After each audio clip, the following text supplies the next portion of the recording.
Mga kwento ni Felmo.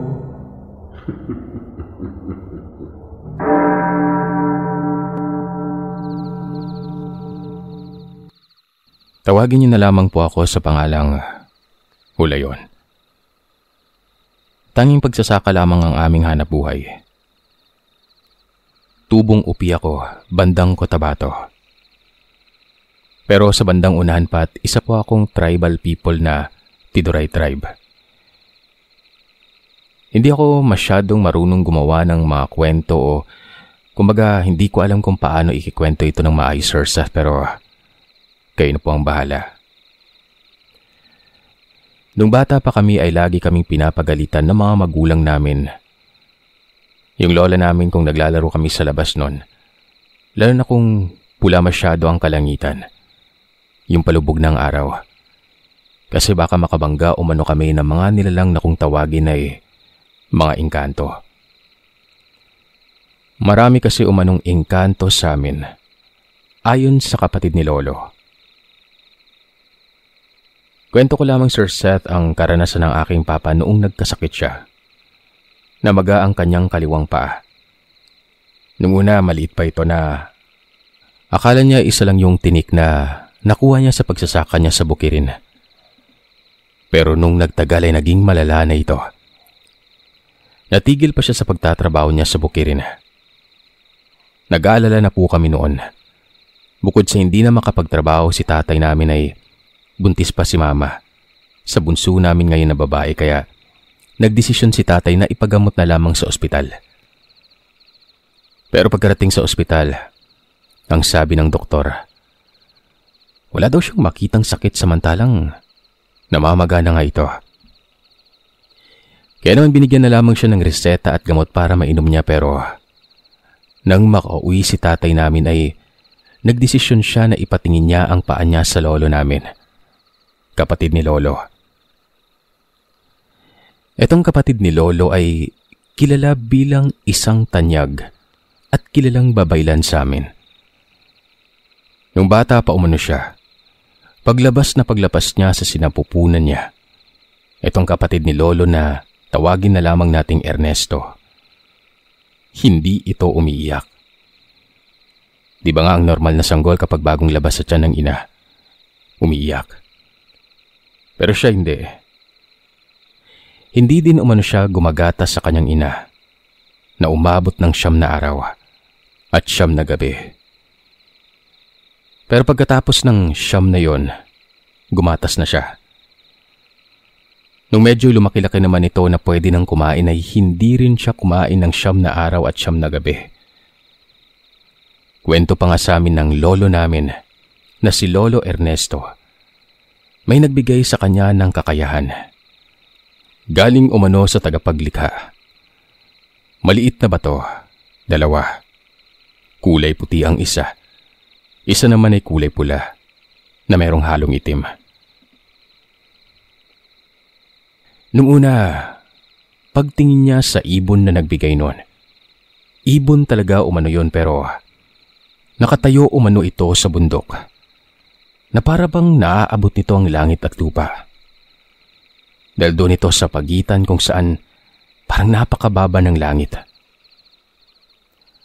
Sabi ng lalaki sa kanya, magiging isang tanyag umano siyang babaylan na tumutulong sa mga taong may sakit at sa iba pa. Kaya niya umanong kausapin lahat ng bagay sa mundo at kaya niyang kontrolin lahat. Kaya niyang makita ang hinaharap. Sabi pa nga niya sa amin noon, yung kamag-anak nila na hindi umano naniniwala na may kapangyarihan siya, tila sinubukan nito si Lolo. Gusto niya umanong pakidlatin yung kalangitan kahit na tirik ang araw nun, kung tunay umanong may kapangyarihan si Lolo Ernesto. Kaya ayon, pinakitaan niya ito ng abilidad. Sabi niya, tumakbo umano ito doon sa kinaroroonan ng bukirin. Kung kakayanin niya ang 7 kidlat na sabay-sabay na tatama sa kanya. Tatawa-tawa na lamang umanong tumakbo etong pinsan niya na hindi naniniwala nun na tila ba gusto siyang subukan sa abilidad niya. Pero kada apak niya umano sa lupa noon nung nasa gitna ng siya ng bukid, doon tumatama yung kidlat na napakalakas pa naman, kahit na may araw nun. Ayon kay Lolo, hindi umano niya nilagyan ng ngipin ng kidlat dahil baka masaktan o ikamatay ito ng pinsan niya. Pero hanggang 3 kidlat lamang umano dahil tila ba natakot na itong pinsan niya. Niyaya niya na lamang ito. Napaupo na lamang umano yung pinsan niya sa takot na baka tamaan siya ulit ng kidlat nun. Nagmamakaawa itong tama na. Itigil na niya at naniniwala siya kay Lolo. Tapos Sir Seth, kung naliligo si Lolo namin ay bigla-bigla na lamang uulan ng malakas pagkatapos niyang maligo. Kahit napakainit at tirik ang araw ay bigla-bigla yang iitim ang kalangitan. Yung sunog nga sa amin dati sa malawak na bukirin. Marami kasi mga saging na nakatanim doon. DA ang pangalan ng may-ari ng kampanyang inon. Kung nagtatanim ka umano doon ng saging, ay meron kang 3 sako na bigas na NFA. Nasunog umano ang dinadaanan niya. Papunta kasi sa bahay ng kanyang anak sa highway. Medyo malayo pa ang kalsada sa amin sa bukid nun. Nadadaanan lamang umano niya yung malaking apoy at noong nakalampas na sila, bigla na lamang umulan ng malakas kaya namatay yung malakas na apoy na yon. Isang beses naman nung nag-inuman sila noong mga araw na yon, na nag-aararo yung lolo namin na si Lolo Ernesto. Habang natutulog umano siya na nagpapahinga sa may kubo niya, kasama ng kanyang kalabaw na nakatali lamang din malapit sa kubo na yon. May malaking aso umano na umaaligid sa kanya, nakasing laki ng pinakamalaking kalabaw. Matangkad ito. Nakahandang kagatin si Lolo pero bigla siyang tumayo at sinabihan yung aso na kung gusto mo pang mabuhay, umalis ka na. Walang pag-aalinlangang umalis na lamang bigla itong asong ito, na parang takot na takot. Ayon pa sa kwento, merong asawa si Lolo Ernesto. Isang engkanto. Pinakamatapang umano sa lahat ng mga engkanto. Meron din siyang 2 anak na lalaki na pangalanan na lamang nating si Jomar at Bugoy. Hindi nila tunay na pangalan. Yung totoong pangalan nila ay nakakamangha umano pero hindi pwedeng sabihin kasi baka malaman o marinig nila. Bata pa lamang umano sila Bugoy at Jomar kapag naglalaro ang mga ito. May mga kabataan doon sa baryo namin na sumasali sila pero hindi sila nakikita ng karaniwang tao. Yung tatay lamang nila ang makakakita. Bigla na lamang umanong nawawala ang mga pera ng mga taong mga batang naglalaro pero kinabukasan, makikita na lamang din nila sa tabi ng daanan o sa baba ng mga puno ng mangga na malapit sa nilalaruan nila. Kapag naman umanong may tumatawa ng malakas o yung palagi na lang tumatawa, hindi umano bumabalik yung bibig nila. Ayaw sumara. Nakabukas at parang hindi kayang itiklop yung bunganga nila pero makalipas ng ilang minuto, bumabalik din naman ito. Kung minsan ay si Lolo ang gumagamot. At dahil yung mga pamangkin ni Lolo at mga kabarkada nila ang madalas naglalaro, sinabihan ni Lolo Ernesto yung mga anak niya na hindi nakikita. Na wag na umanong makipaglaro doon kasi kawawa naman yung mga taong kabataan noon. Tsaka hindi naman daw sila nakikita ng mga ito. Ito naman ay kwento ng tatay ko. Yung ate daw niya noon, naanod sa ilog. Malakas yung ulan. Galing umano sila ng eskwelahan noon. Papauwi na sana sa bahay. Biglang bumuhos ang napakalakas na ulan. Ang pinagtataka nila, malakas ang anod ng ilog.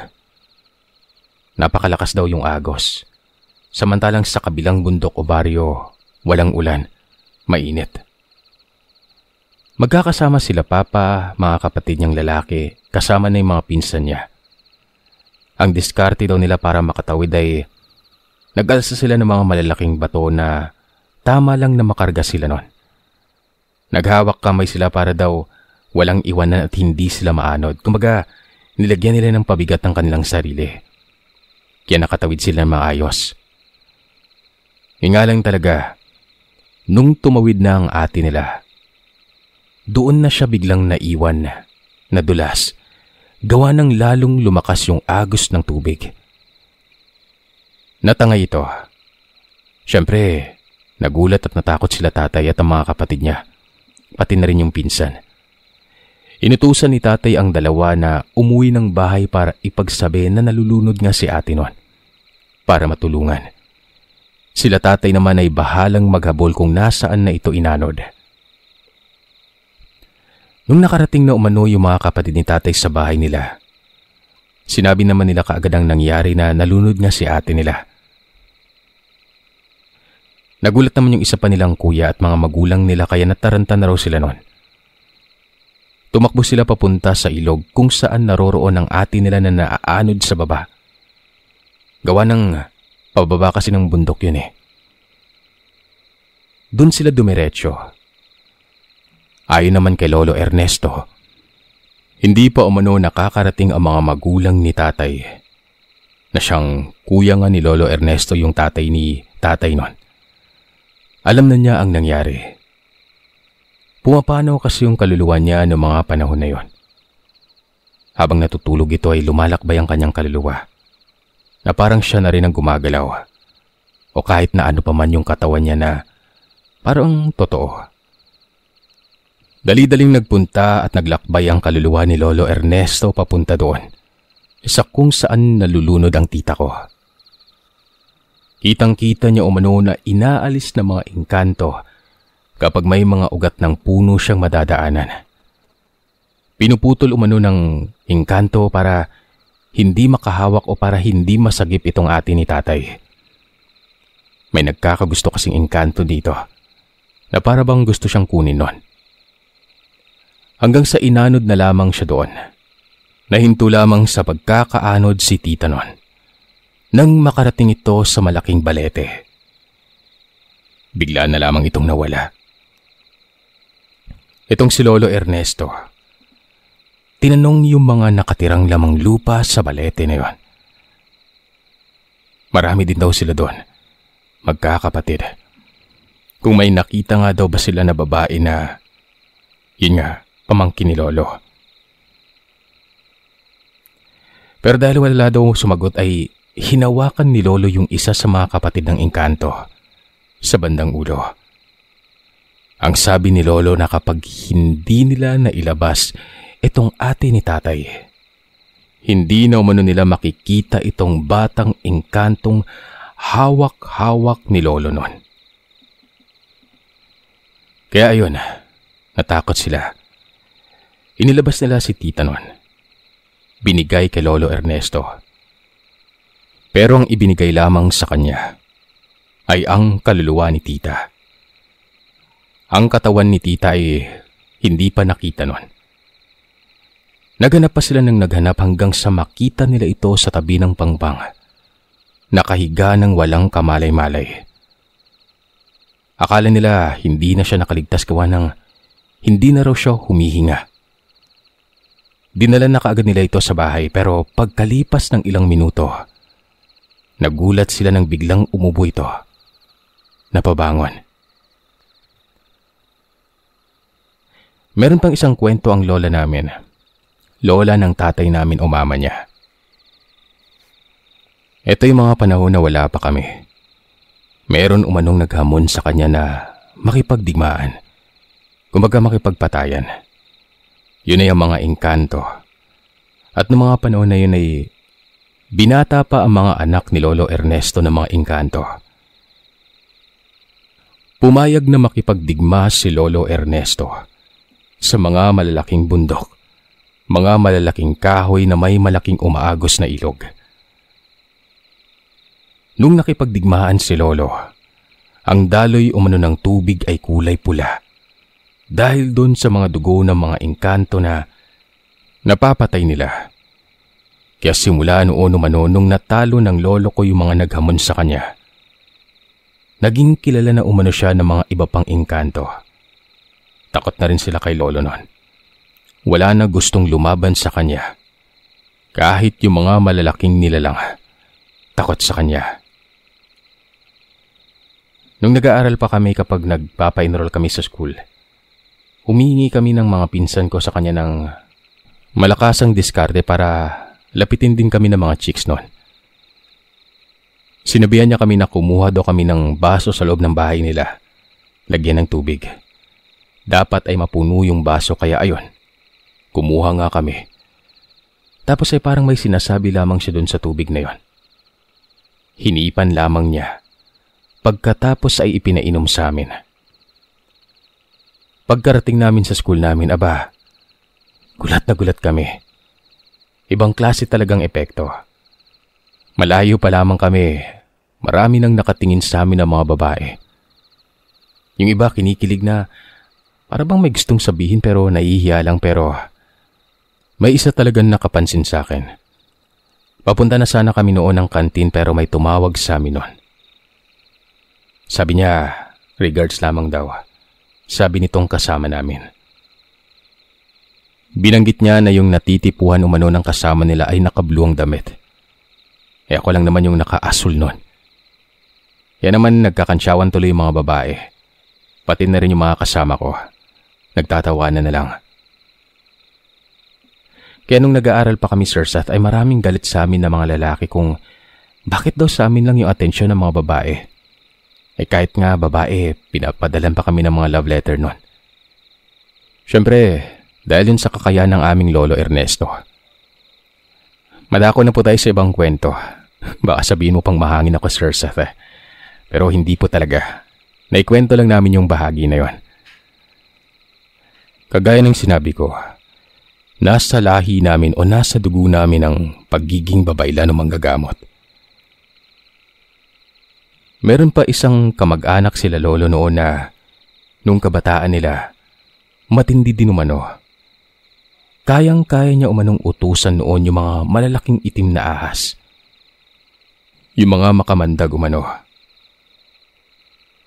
Minsan, kung mangingis daw umano sila sa ilog, isinasama niya umano itong ahas na ito kasi alam naman niya na malayo yun sa mga tao at kabahayan. Kaya walang matatakot. Kasi nasa bandang kagubatan yon. Pero hindi daw sila manghuhuli nun kundi yung alaga niyang malaking ahas.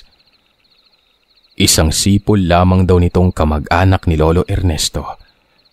Bigla na lamang sumisisid yung malaking ahas at nakakakuha siya ng mga igat. Yun umano ang madalas na inuulam nila. Bukod ba dito ay nanggagamot na rin umano siya ng mga kinagat ng kahit na anong hayop o insekto. Kaya lang, ang kapalit sa kanyang tinataglay ay kung magsasaka ka umano, wala kang makukuhang mga tanim. Kumbaga, magtanim ka ng mais o palay dyan. Malas daw yon.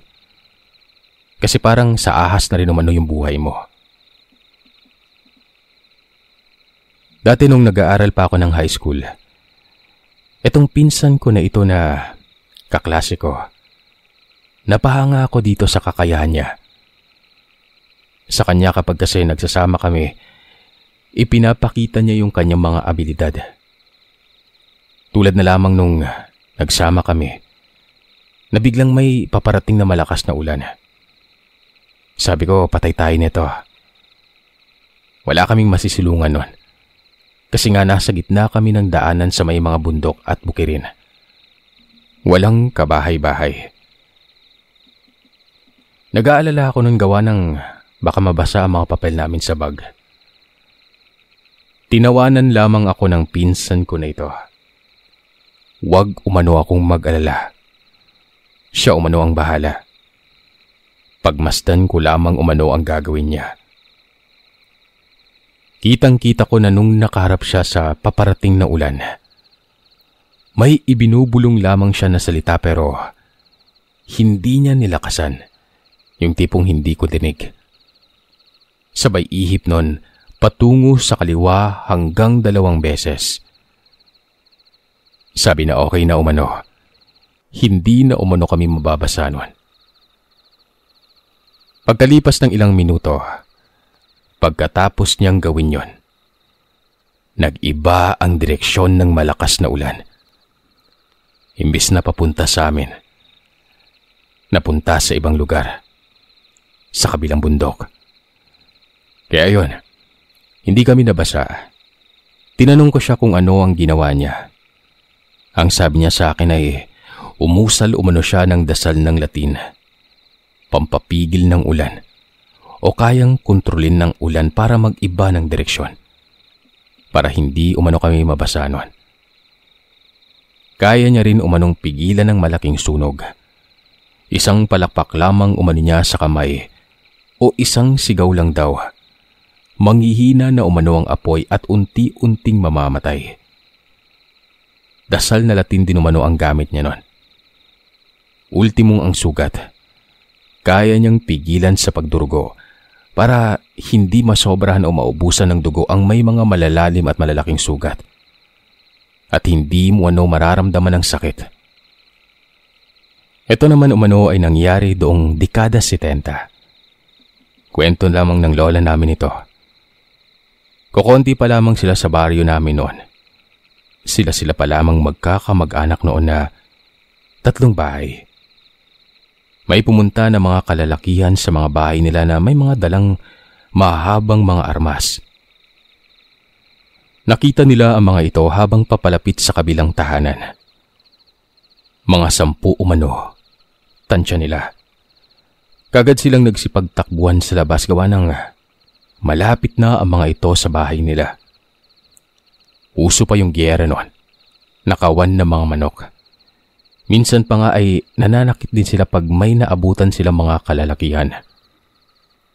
Kaya nga sila tumakbo para makatakas sa kamay ng mga masamang tao na yon.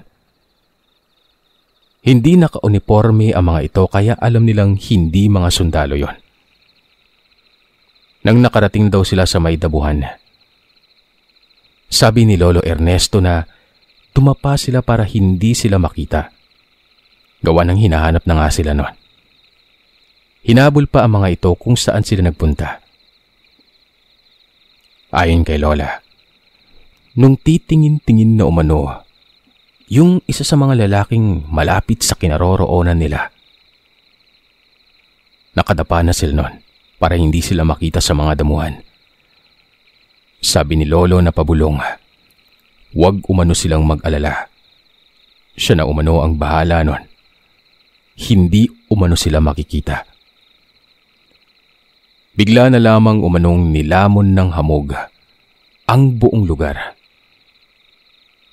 Hindi umano sila nakita ng mga armadong kalalakihan na yon. Halos matapakan na umano sila ng isa sa mga lalaki na may hawak na baril pero hindi sila napapansin o nakikita.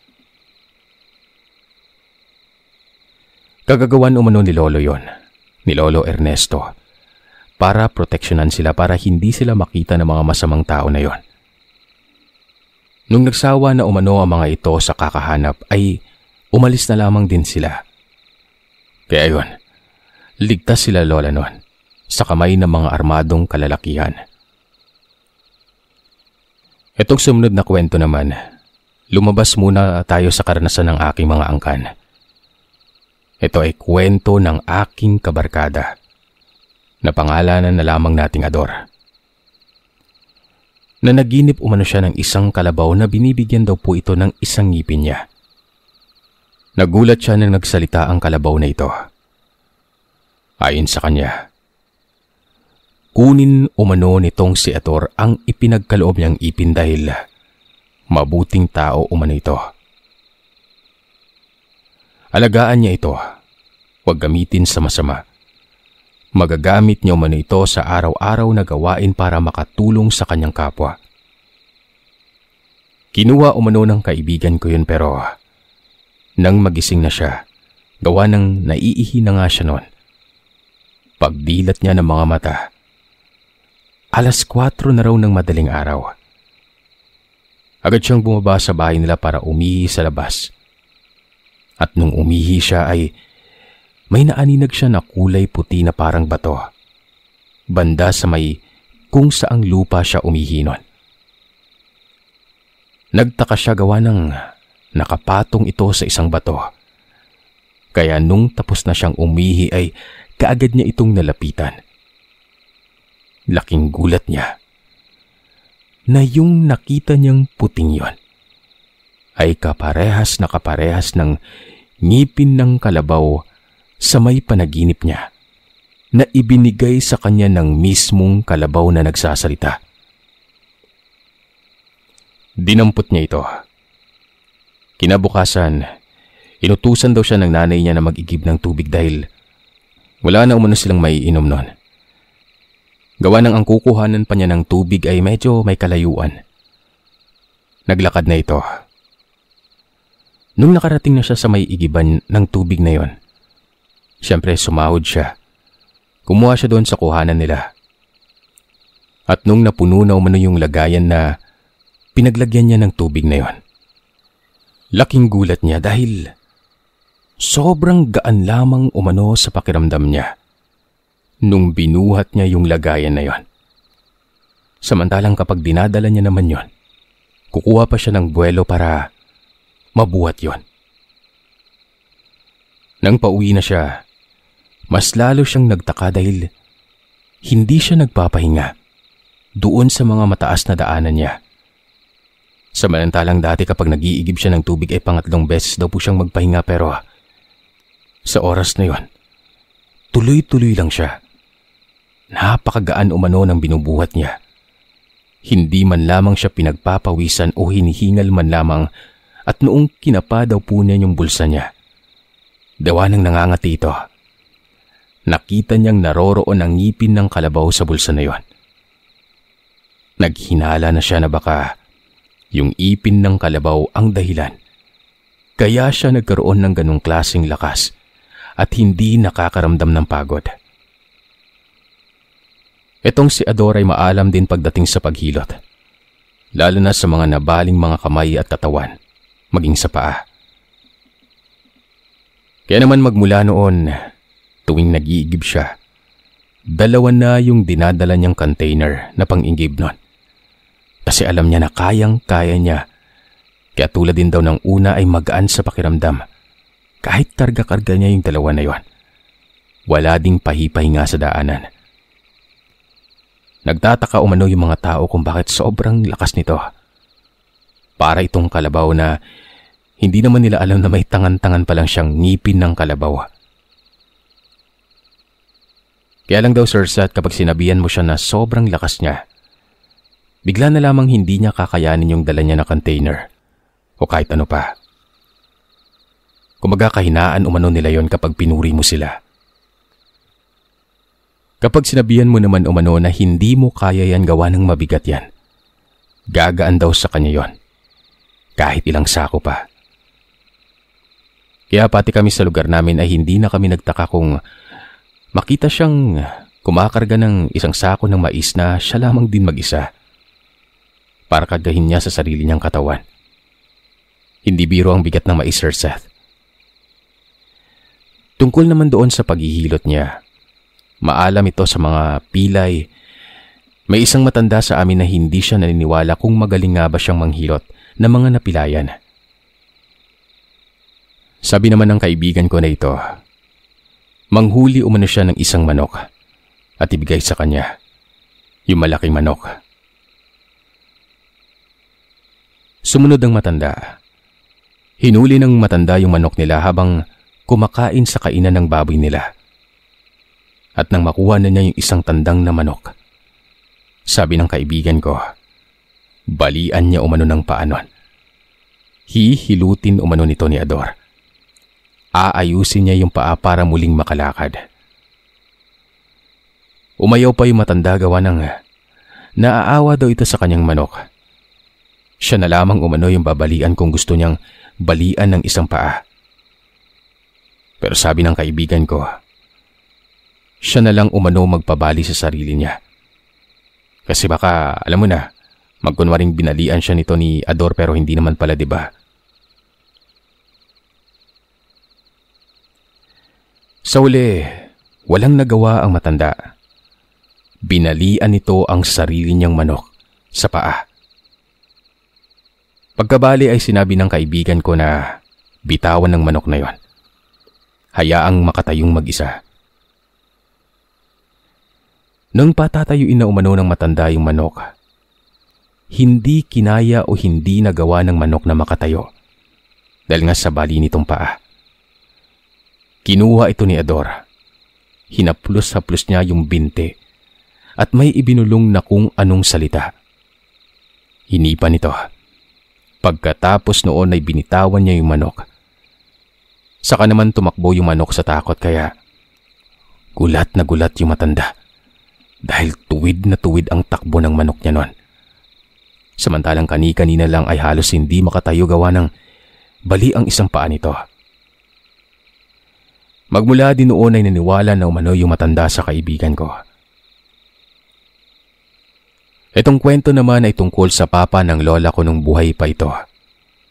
Isa din siyang babaylan. Isa din siyang malakas na mambabarang pero hindi ako sigurado kung barang ba talagang tawag yun sa Tagalog pero sa lingwahe namin, ramot ang tawag namin doon. Yung may kapangyarihan na kayang pumatay ng tao na hindi malalaman ng ordinaryong tao lang. Basta, nasa lahi daw talaga namin yon. Itong tatay ni Lola, may kasalan nun. Yung ikakasal, ang kuya ni Lola. Pero ang babae ay taga-kabilang barangay pa. Kailangan pa nilang sumakay para makarating doon. Sabali, fast forward, naroroon na sila sa lugar ng babae. Yung kasal kasi noon, Sir Seth, kapag ikinasal ang lalaki, pumapasok ito sa loob ng kulambo kung saan hindi makikita ng lahat ng tao sa paligid. May maliit na bandila sa unahan na dala-dala ng isa sa mga kamag-anak nila. Tsaka doon sa loob ng kulambo, mga tansya namin na 4 o 5 ang kasya sa loob. Yari ang kulambo sa tela. Nilagyan siya ng kawayan para may hawakan sila. Pero sa kanan nila ito ginagawa kapag nasa malapit na sila sa bahay ng babae. Tsaka may parang mga banda din yung mga matatanda na dala-dala nila. Kaya lang maliit lang siya. Basta parang combo ang tinatawag noon ng mga drummer sa English, Sir Seth. Basta ganun yung tawag. Nung nakarating na nga sila doon, naglagay na yung mga kababaihan o yung mga kamag-anak ng babae ng kinasal ng kung ano man doon. Yung lola ko naglagay sila ng mga sari-saring pagkain sa banig kung saan nakalagay ito sa lupa. Nung ipinasasayaw na raw nila itong mga ikinasal sa harap ng maraming tao, itong kuya ni Lola bigla na lamang natumba. Nawala ng malay. Kaya agad-agad pinuntahan ng tatay ng lola ko. Tapos ang sabi niya, may nangbarang umano sa kanya. Sumigaw ang tatay ni Lola sa harap ng maraming tao. Babala niya, wag na wag umanong makipagsubukan. Hindi pakikipagsubukan ang pinunta nila doon kung hindi makipagkasalan o makipagsayahan. Pero kung yun umano ang gusto nila, papalag umano ito. Kagad na kinuha ng tatay ni Lola ang kuya nila. Ipinainom ng tatay niya ng tubig na may lamang mga gamot na may orasyon yon. Kaya nahimasmasan ito. May kinuha din yung tatay nila na gamit niya na bato o mutya. Ibinigay ito sa nanay nila para hindi daw sila matamaan ng mga itinatapon sa kanila ng mga orasyon o barang. Nagsabi ang tatay ni Lola na tatapusin niya umano yung mga yon. Ikinumpas niya ang kanyang hinduturo sa mga kabahayan at biglang may mga hinimatay na mga kabataan. Bawat isa doon sa mga bahay na yon, may umiiyak. Nagsisisigaw ang mga ito na itigil na daw niya at humihingi na sila ng pasensya. Ang gumawa daw noon sa kuya ng lola ko ay dayo doon, hindi taga ron. Dito na itinigil ng tatay ni lola yung ginagawa niya. Binalaan niya ang kung sino man ang gumagawa noon ng trip-trip lang. Nawag siya. Dahil isang kumpas lamang niya ng hintuturo niya, maraming madadamay na inosente. Humingi ng pasensya yung mga tao doon sa ginawa nila sa kuya ni lola. Ito naman ay kwento sa akin ni lola. Tungkol din ito sa tatay niya. Marami daw silang tanim na mga niyog at mga mangga at langka pero dun sa langka nila, maraming bunga yun na malapit na talagang mahinog. Pero nagtataka ang tatay nila kung bakit bigla na lang nawawala ang mga bunga nito. Makailang beses na naulit yun. Wala siyang naaabutan na hinog na bunga ng langka. Kaya ang sabi ng tatay ni lola nun, lalagyan umano niya ito ng patibong na salitang Latin. Hindi ko lang alam kung anong tawag ito sa Tagalog pero bengat po ang tawag sa amin nun. Ibinulong niya sa bunga nung langka ang mga dasal. Kaya nung sumunod na araw, nagpunta ulit yung tatay ni lola doon sa puno ng langka nila na nasa kabilang bundok. Hindi naman ito kalayuan, pero natabunan ito ng bundok. Kaya madalas ay ninanakawan talaga yung lugar na yon. Laking gulat ni tatay nang makita niya ang kamag-anak niya na dala-dala yung langka na nakapatong sa may ulo niya. May sapin pa umano ang ulo niya na damit noon para hindi masakit. Nakatayo lamang ito, hindi makagalaw. Nakahakbang lamang daw ito ng isang hakbang. Tapos ay nanigas na ang buong katawan. Kahit umanong gawin niya, ni kumembot o makayuko, ay hindi niya magawa. Kahit iangat pa umano nung kamag-anak nila yung paa niya. Ayaw.